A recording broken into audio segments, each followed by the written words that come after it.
Victoria Warren, it's a pleasure to have you here today. Thank you. You're our first nurse. Yeah, Oh, first. you haven't had any nurses before? No nurses. Nope.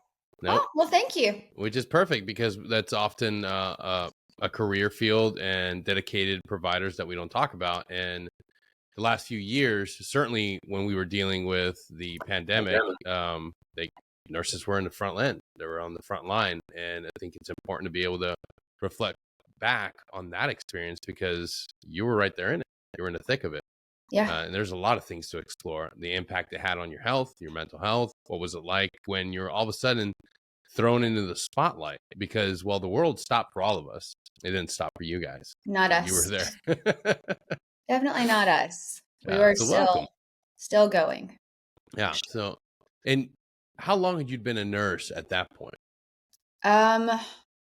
I graduated in May of 19. So I had been a nurse for about half a second. And I went straight from school into ICU. And, I don't know if you know, but they often tell nurses when you graduate, go to med surg, go to med surg. I am not a med surg nurse. It doesn't match my personality. It doesn't match the way that my brain works. It was not ever going to be somewhere that was the right fit for me. So I went straight to ICU. What's med surg? What's that? Medical surgical. Okay.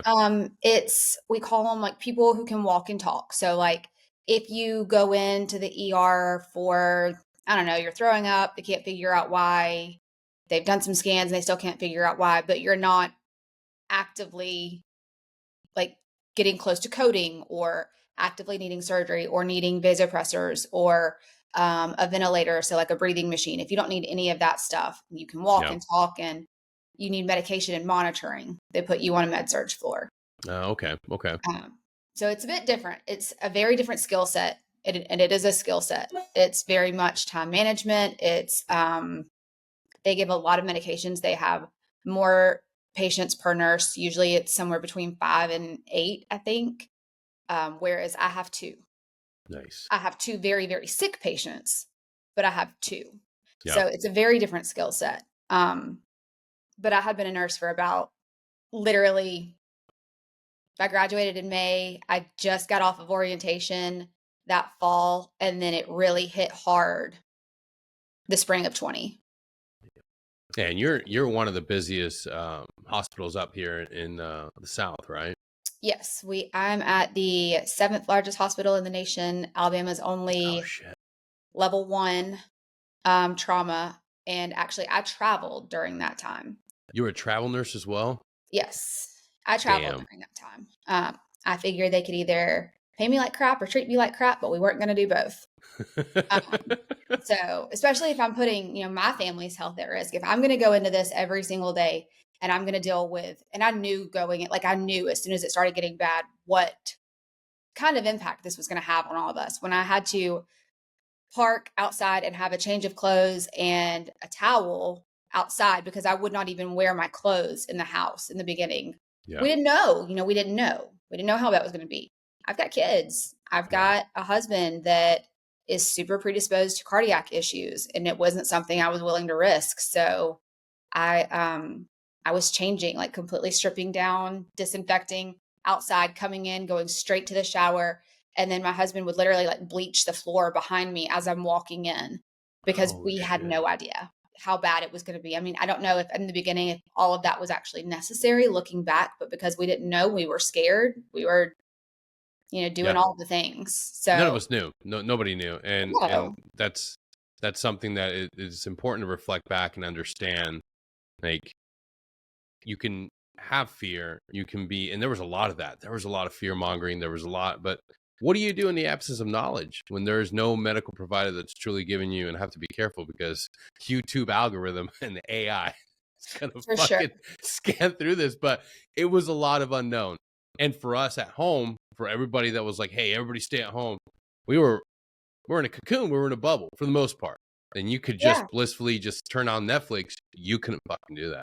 Tiger King, it was all I heard about. And I was like, I don't know what this is. I mean, I don't know what this, and they were like, well, she killed the husband. And I'm like, I still don't know I still have no idea what this is because I never watched it because I didn't have time. Yeah. But I'm trying to eat. I was like, I don't know. What do you think about that? And I was like, I have no idea.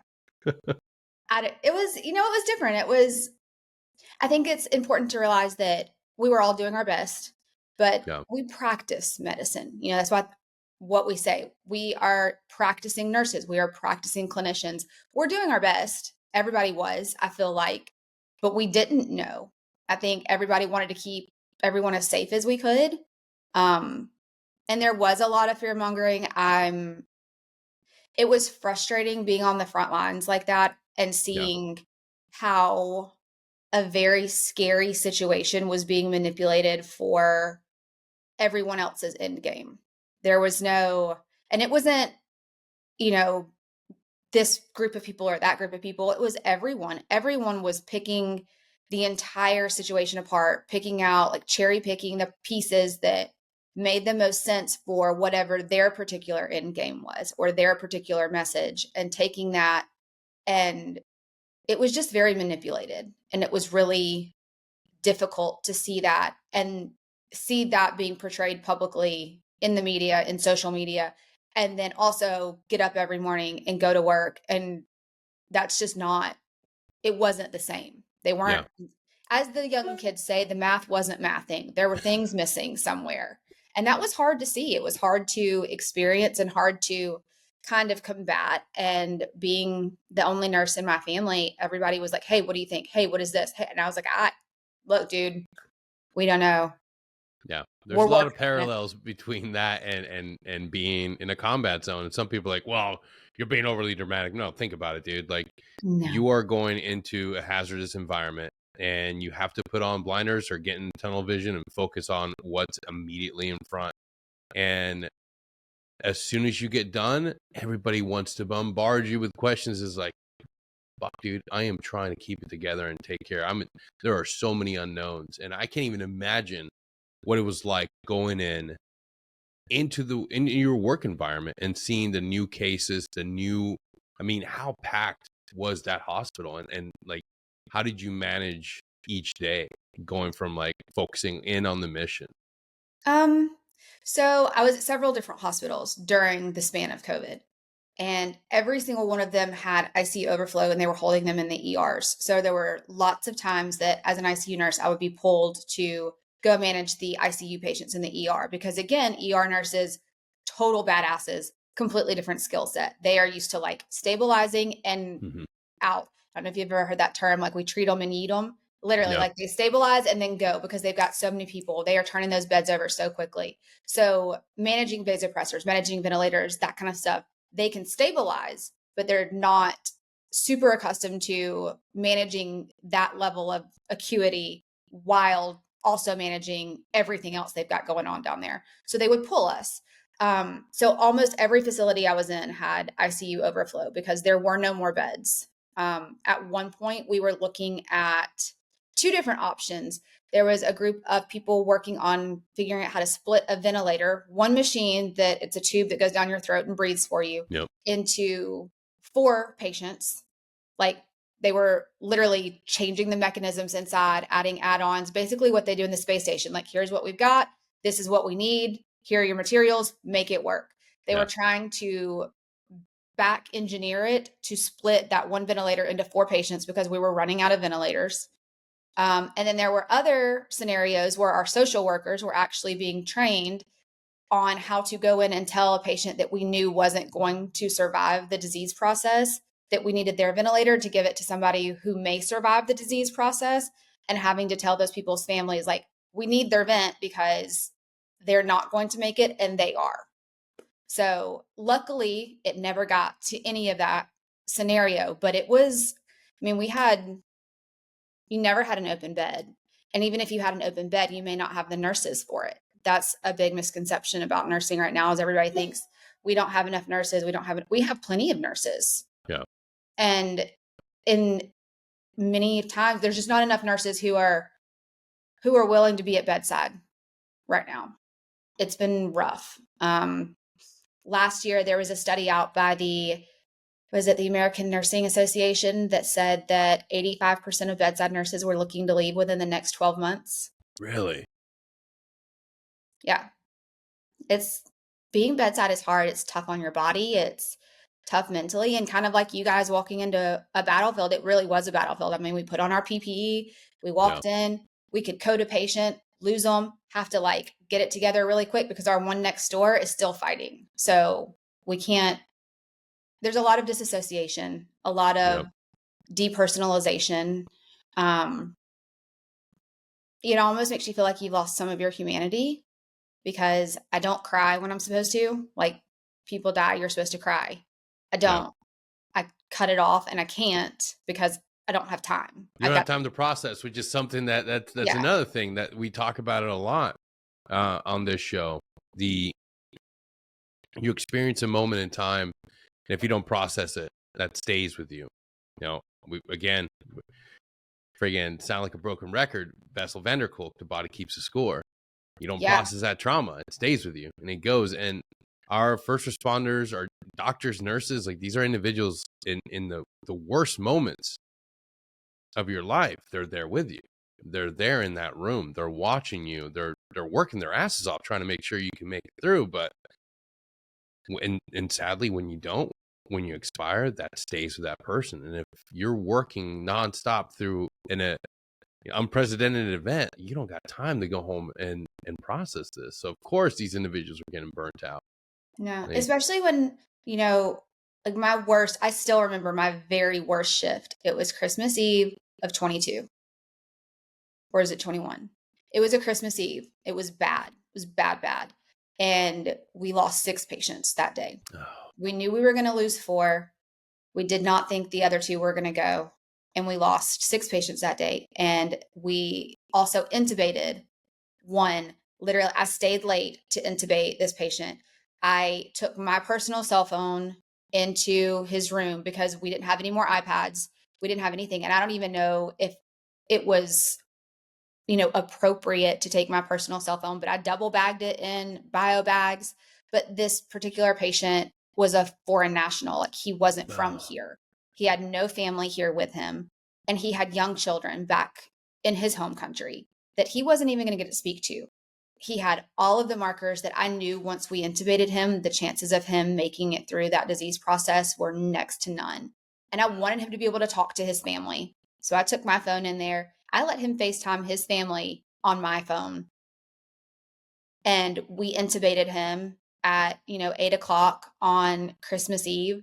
And Christmas Day is my oldest son's birthday. So I had to come home and be mommy. Like, I had to come home, and after losing 6 people and coding and working hard all day long, and then knowing that man was probably not going to make it through, I had to come home and like snap out of it, put on my happy face and be mom and do the Christmas thing. And some of that stuff just, then I'll drop a pin on the floor in the kitchen and completely lose my mind and like break down into tears. Yeah. My family's like, "You okay?" I'm like, "Sure, I'm fine." I mean, what do you say? Yeah.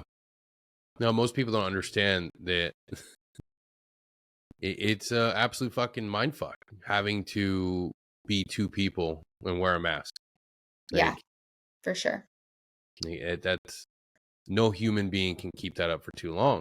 And no, like, the military, we're fortunate. Our battlefield is, hopefully it remains this way, but it stays miles and miles away from home. And if you do the right thing, if you're cognizant enough, if you're aware of what you experience, you can come back and you can speak with professionals, get help, eventually process that stuff and be the best version of yourself at home, and not deal with the repercussions of putting all that stuff in the back burner.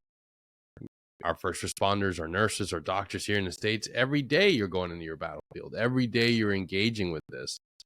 Like, at any moment did you have that understanding of like, fuck, like, this is getting deep and I need some sort of outlet?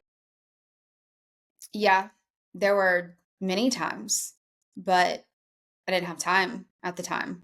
We didn't, everybody was short staffed. We were working, and there were days, I took one contract that was a 21-day crisis contract. So I worked 21 days straight, 21 days of 12-hour shifts.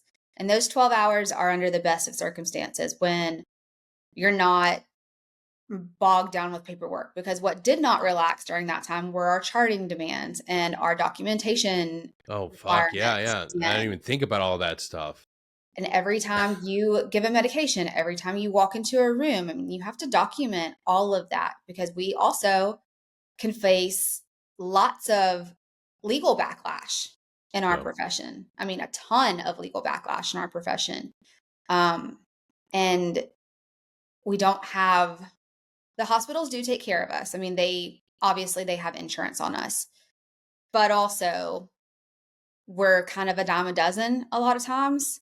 And so if they have to make a choice, they're, in my opinion, I've never been presented with this situation, but I feel like we would kind of be the lowest on the totem pole as far as like who they're going to protect.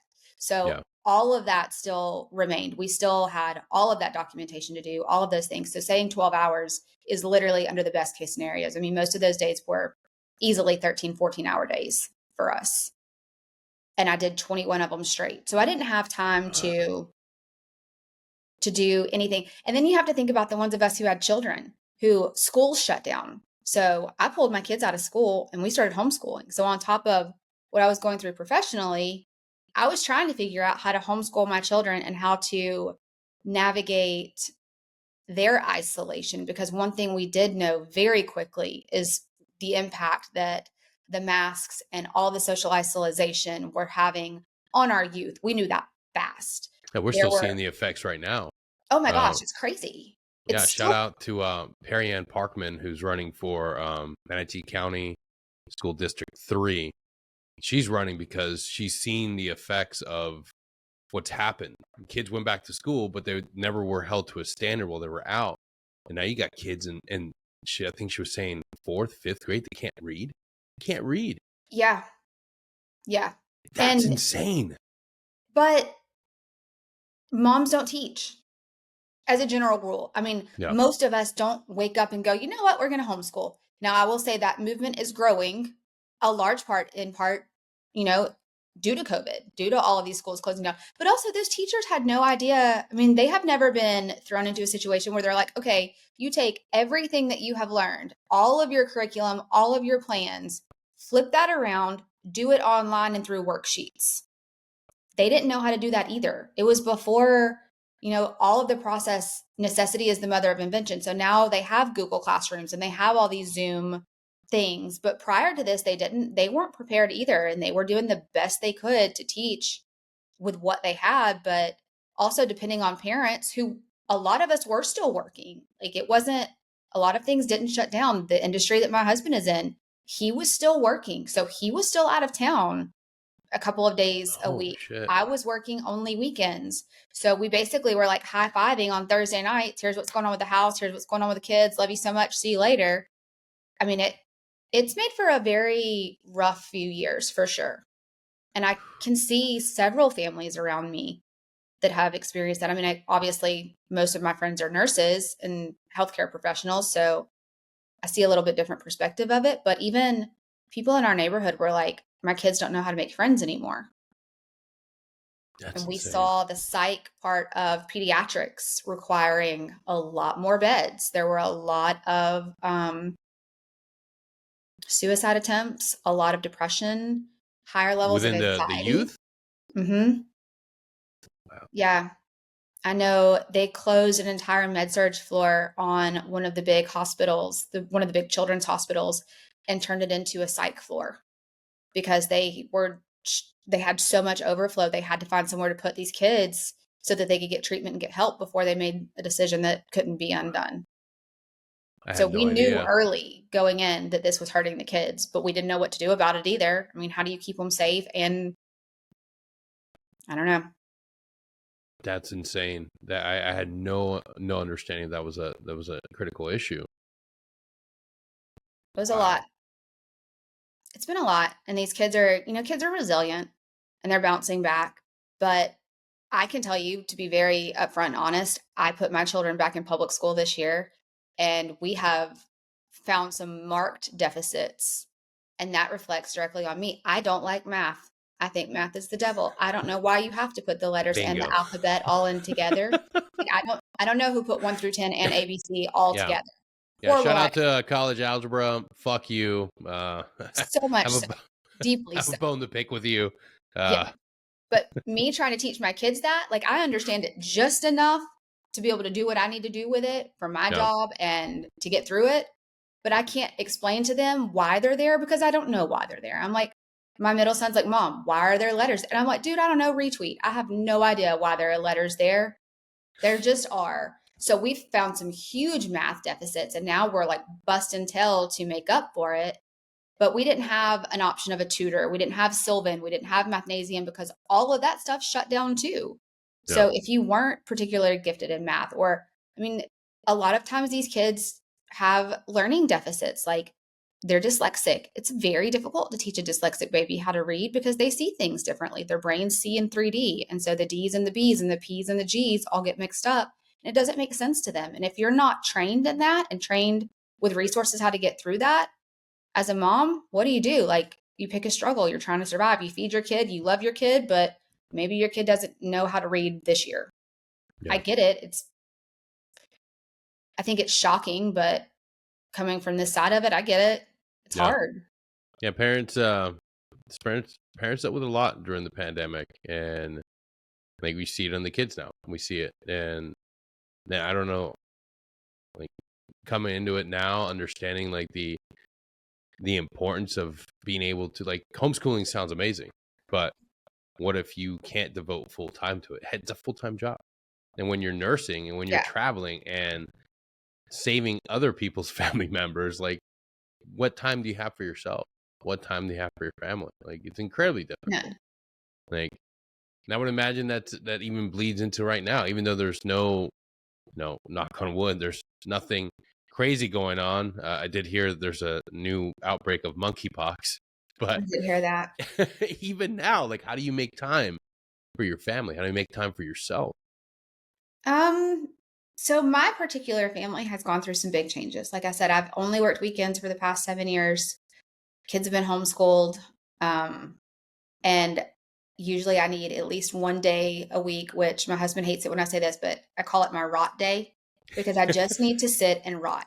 I make so many decisions, so many micro decisions at work, and I don't care what we eat for dinner. Like, I don't care. If you eat, great. If the kids want to eat dog food, like at this point, groovy, go for it. You're sounding a lot like a Green Beret.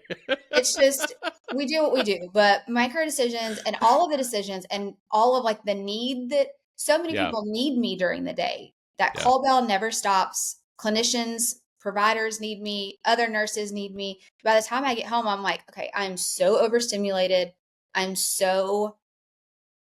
My brain is done. It's just fried. And so I needed a rot day. He hates it. So I've changed it to my 1% day. Like, you get 1% of me today. That's all you get. I might say hello. I might get up to eat. Maybe. We'll see. But that's not really effective for a family. I mean, I've got teenage kids that need attention. They need presence. They need interactive conversation to make sure that they're going on the right direction in their life. So we did put them back in public school in an effort to take some responsibility and weight off of my shoulders.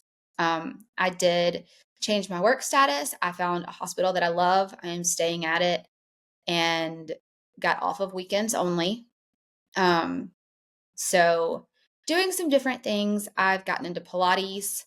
I practice a lot of mindfulness with my therapist. I have a therapist that somewhere that woman's got some golden wings and a throne waiting for her. She is a lifesaver. So you found a therapist. Now, did you find a therapist after everything quieted down?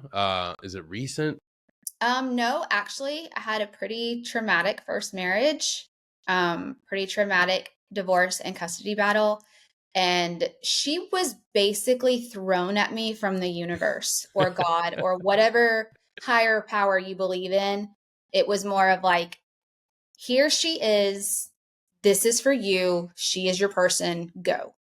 And I did. And I have never been more grateful, I don't think, to one individual in my life. She's just awesome. And I can still, even now, like now I do maintenance visits. I'm in a better place. Yes, we talk about that all the time. Like, therapy doesn't have to be the scary thing. They're like, oh, I'm going to go to a therapist, and then you're begging for it to end. And then, or the opposite, where you just constantly for like your entire life. It's like, no, it's a journey. When you get to a place where you can go off on your own, like, okay, you go off on your own, but then you hit a pit stop or you hit a flat tire and need help again, go right back in. Like, that's amazing. Yes, That is maintenance awesome. visits are everything, and I'm very blessed with her that I can text her and be like, "Hey, this is what's going on. Am I overreacting? I've tried all the things. I don't know." And she'll be like, "Okay, maybe think about X, Y, and Z and let me know if that helps." And if it helps, great. And if not, I text her the next day and I'm like, "How about let's schedule something?" And she's like, Yeah. "Okay, cool." So I have developed that relationship and I'm so grateful for her. But she has been, obviously huge impact. And she teaches a lot of mindfulness, a lot of waiting to feel where the fear is coming from in your body. Like, is it tight in your chest? Is it your Yes. shoulders? Is it in your jaw? So when that stuff starts, when I start feeling those feelings, I can try to figure out where the emotion is connecting and start unraveling it before Yeah. it unravels me, kind of. Yeah.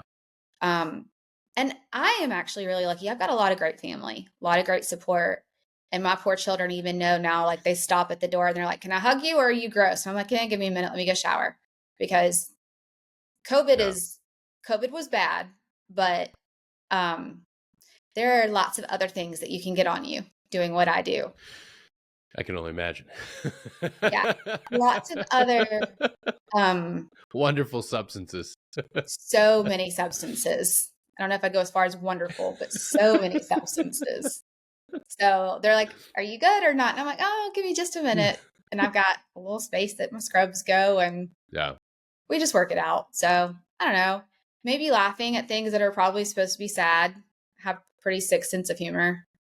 I mean, dark humor, and I remember when I started getting better after my downward spiral, I remember being hyper aware and hyper cognizant of like everything that I was like doing, especially like, oh, hey, should I be watching this type of movie? Is this good for my mental health?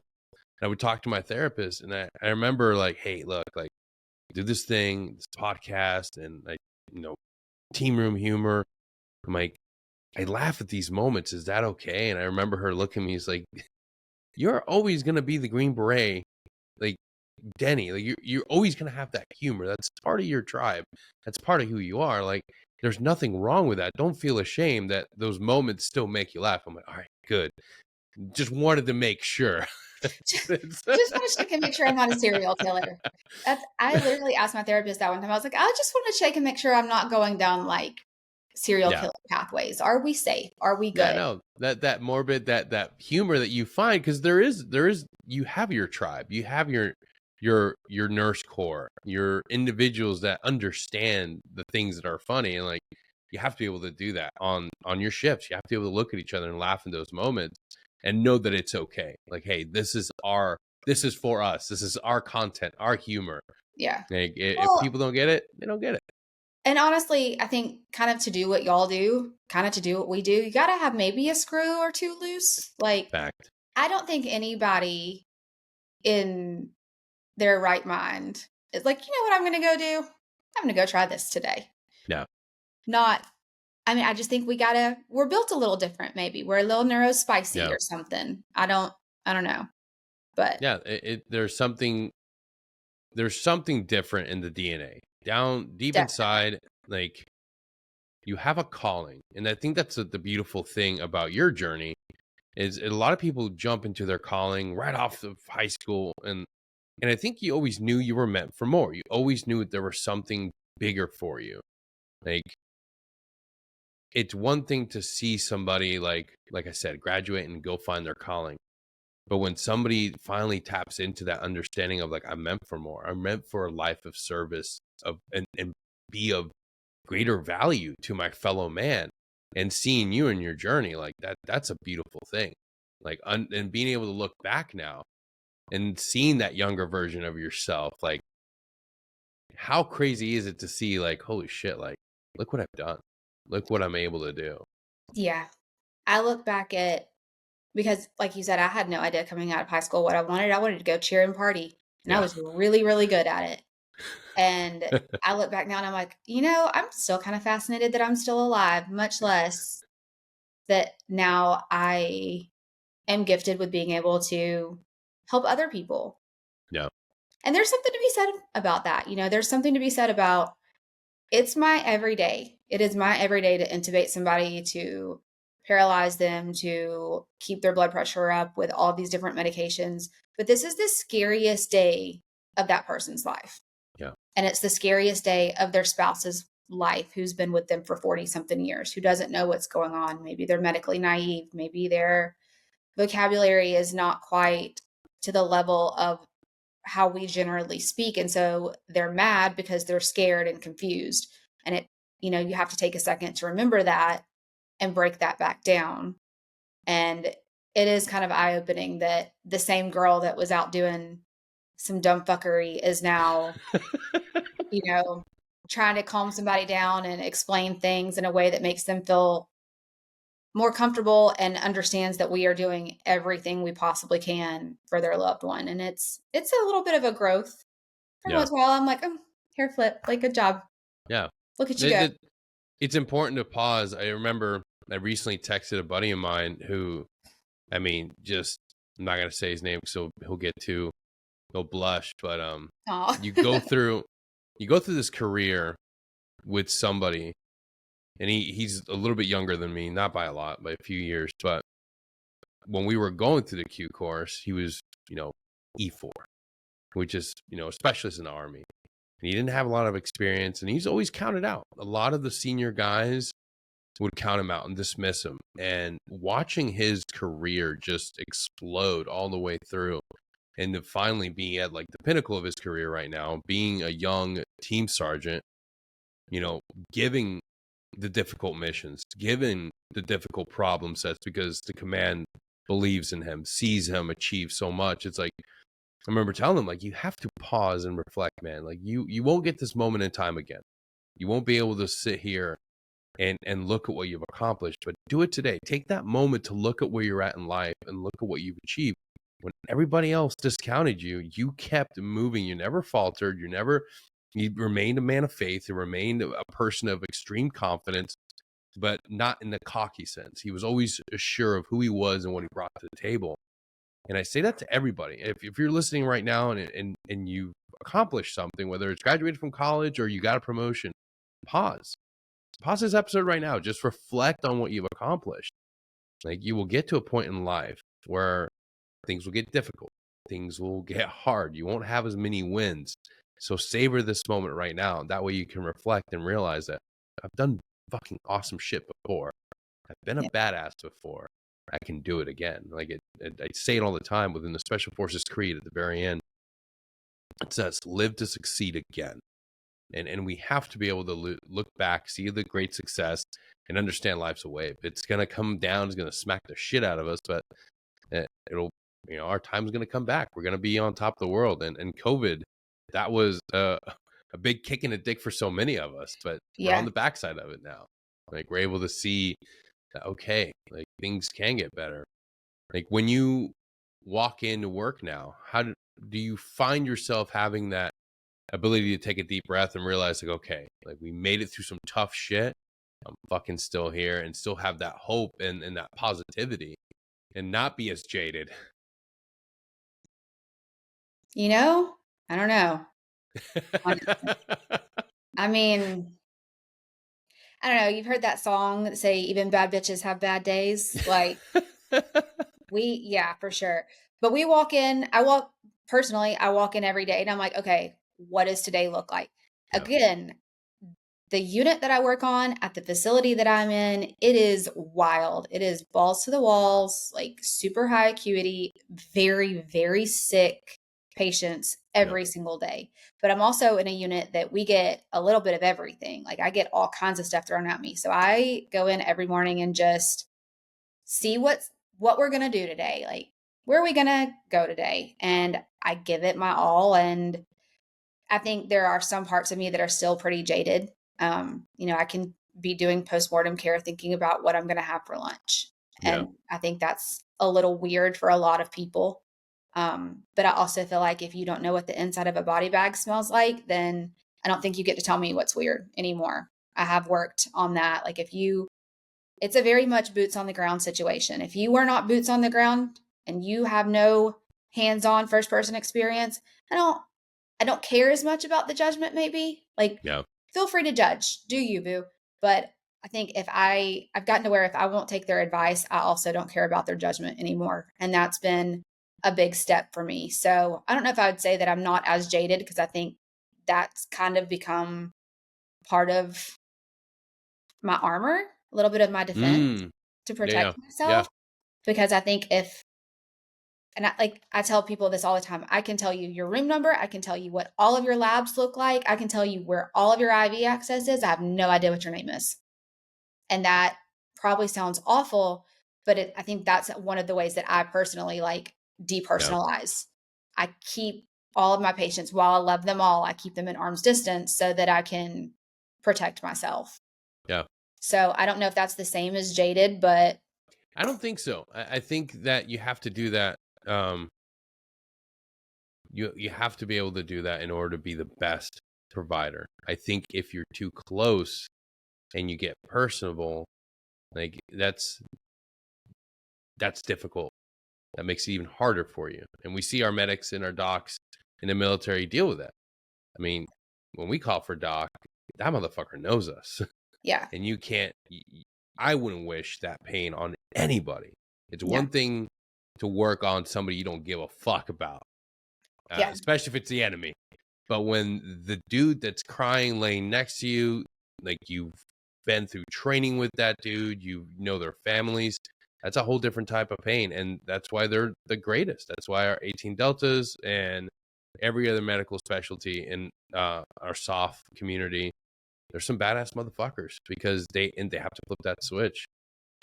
Well, you have to, because otherwise you make emotional decisions instead of logical Yes. ones.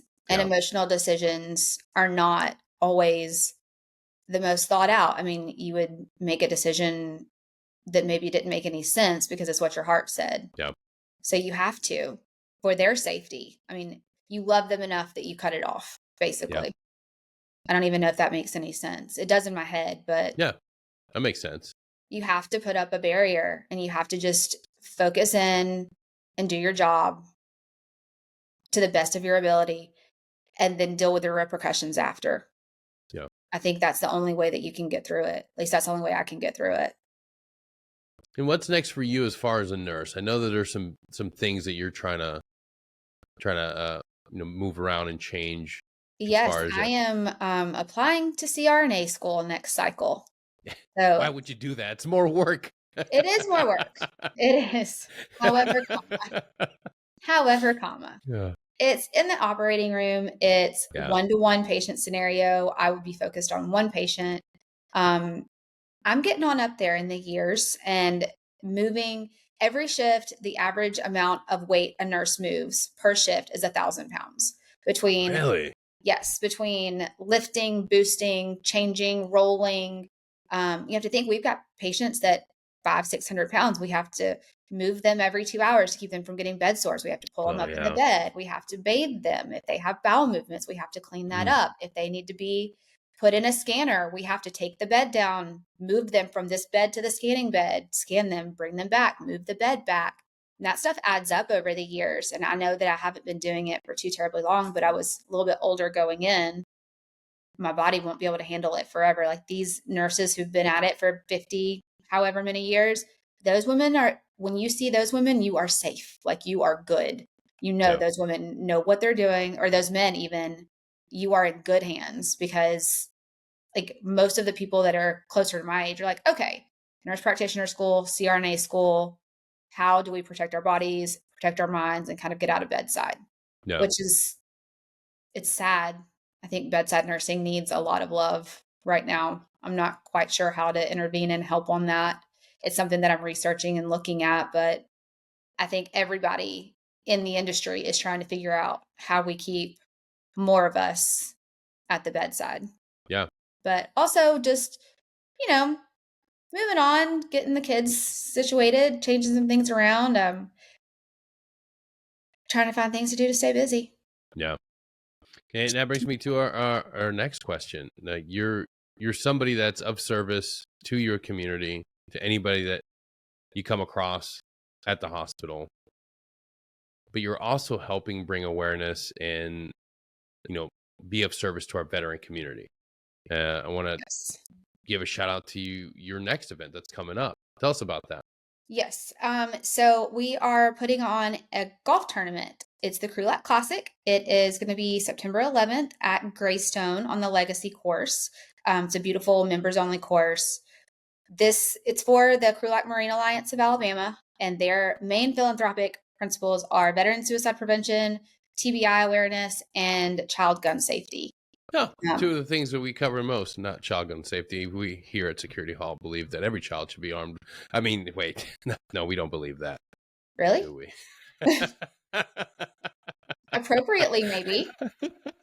With the right training. with good education and safety. I'm all right with it. Yeah. So how long has the Crulet Classic been a thing?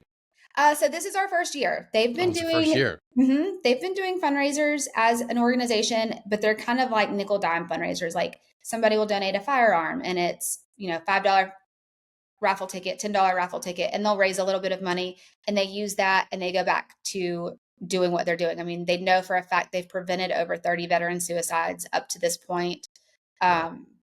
They've done all of this work, but it's very hard to continue to do this work when they're having to nickel dime these things. Oh, yeah, I know.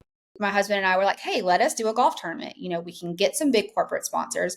We can give you guys the funds that you need. It would be a one-time a year thing. And it's not them doing it. It's not the organization doing it. Yeah. It's us and a team of people that we've put together who are looking for fundraisers, who are going to run the tournament, who are doing all of these things, who are bringing in volunteers, which also injects a lot of youth and vitality into this organization. And it's been great. We are very excited about it.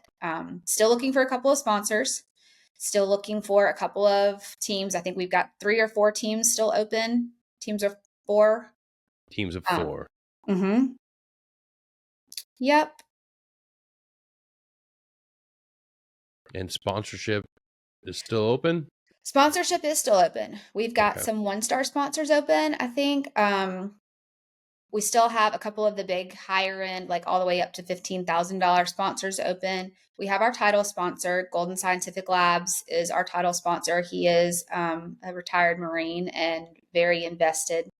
Nice. Yeah, we're very, very excited about it. It's going to be great. It's a little bit more work on the front end than I had anticipated, especially since when they gave us the reins in like April, we didn't have a website until May. So it's been like, get it done. It's a lot. Yeah. It has. What's the website real quick? It's the crulatclassic.org. Make sure that's pause right. the episode right now and go to the episode description. That information will be right there for you. Yeah, we would love to have some actual veterans. I mean, we've got some higher level C-suite people come into play, and that's great. We would love to have more veteran involvement, not specifically Marines. It's all branches. It's everybody. It is on September 11th this year. So big day. It's a huge day. We will also be honoring we have our local fire chief coming out. We have our local police chief coming out. All of our holes will be honoring either a fallen officer, a fallen firefighter, or a fallen soldier. Like I said, we will also be honoring our police department, our fire department. I feel like, that's you guys, healthcare, firefighters, police officers. We all kind of have our little club. It feels like. Yeah. We do. We know intimately what it's like to have to be there on some really rough days and then have to redo it over and over and over again, be of service of others. It's a tribe. It's a community of individuals that are willing to put others first on a constant basis. And you don't always get the help you need. And that's something that I'd like to highlight. Our nurses, our first responders, you guys are added the service just like we are as veterans and even active duty service members. I know for a fact a sheriff deputy or a police officer can't openly say, I need help, and go seek mental help. It's often frowned upon, and it's a liability to their department. But there are great organizations and resources out there that will keep everything 100% confidential.